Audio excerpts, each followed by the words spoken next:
Do we have any non-Muslims on any of the mics of the sisters? Okay, we have one in the right-hand side. Go ahead, sister. Salam alaikum ji. I am a Hindu, Amuta Ramesh. I am a diploma engineering. Sorry to asking this question. Hindu believes their religion, Muslim believes their religion, but when both are meeting, Hindu will not trying to convert in Hindu, but the Muslims, why do they are trying to convert in Muslims?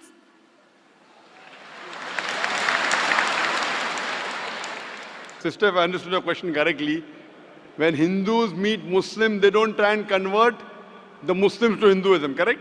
Yeah. But when the Muslims meet the Hindus, they try and convert the Hindus to Muslim, correct? Correct. Sister, it is like giving an example. There is a student who goes to school. Maybe he's in the 7th standard or 8th standard.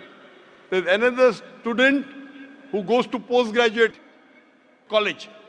Postgraduate college, maybe he's doing his master's.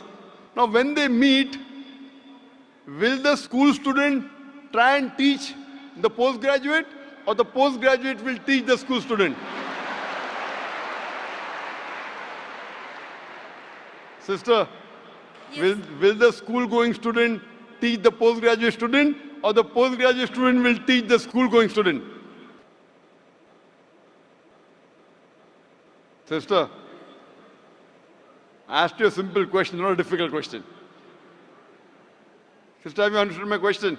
Yeah.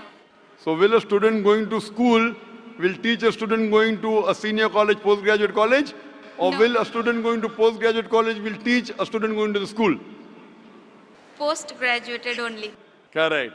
So in comparison, when the Muslims, what we believe, we are postgraduates. So when we meet our younger brother who are in school, it's our duty to share knowledge. We don't want to be selfish.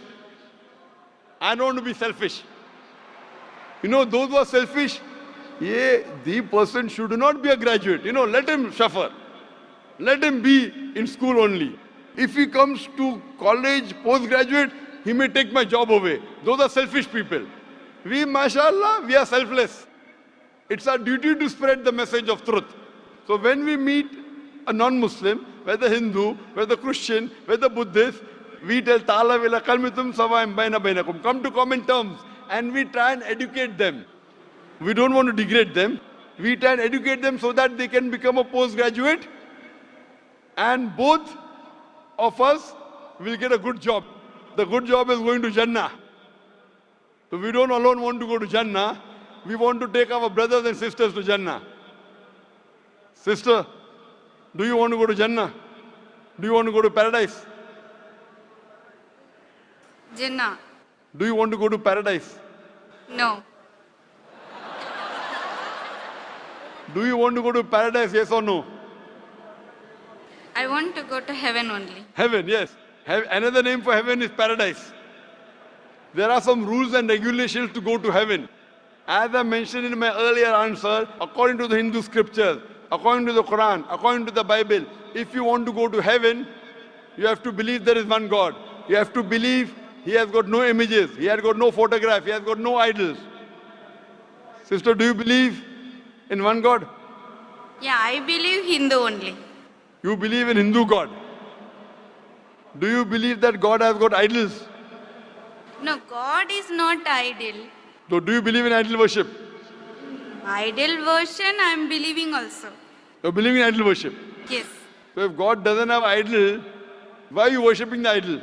Aren't you going against your Hindu scriptures? Your Hindu scripture says in Svetasvatara Upanishad, chapter 4, verse number 19, and Yajurveda, chapter 32, verse number 3, Na tasya pratima asti. Of that God, there is no image, there is no photograph, there is no painting, there is no statue, there is no sculpture, there is no idol. So do you want to follow your Hindu scriptures, or you don't want to follow your Hindu scriptures?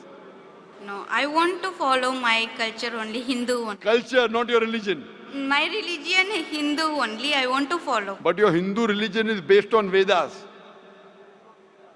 Have you read the Vedas, sister? No. Isn't your duty you have to read the Vedas? When will you read it? Tomorrow? Or tonight? I don't know. I will try. I request you, sister, read the Vedas tonight. No, but No, but why you can't read it at night? You can read at night, sister, no problem. Veda and Quran you can read day, you can read night, no problem.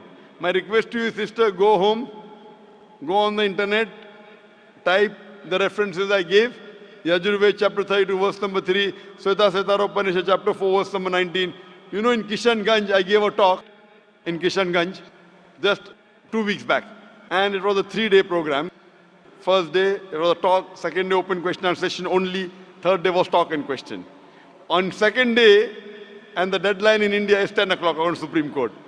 But when 10 o'clock was over, one intellectual Hindu came and told, you know, Dr. Zakir, what you're trying to do, you're talking about communal harmony, what you're trying to convert and blah, blah, blah, blah, blah. I only believe in Bhagavad Gita, I don't believe in Veda. I wanted to answer him, but the time was up. So I told him, when you come tomorrow, inshallah, I will give you the first chance. The next day, when I gave him the first chance to ask the question, he said, full night, I did research. I phoned the scholars of Hinduism, the Pandits, and I was shocked that they said that whatever you told 100% was correct. In Hinduism, there is one God. Hindu scriptures speak about Prophet Muhammad, peace be upon him. He said, I could not sleep the full night. So he made my job easier. So I'm requesting you, sister, that tonight you go home. If you don't have any Pandit to ask, you can Google, you know. Sheikh Google, we say Sheikh Google. Or Pandit Google, go there, type all the references, try and find out, and tomorrow you can come and ask the question again, sister. Inshallah. thank you.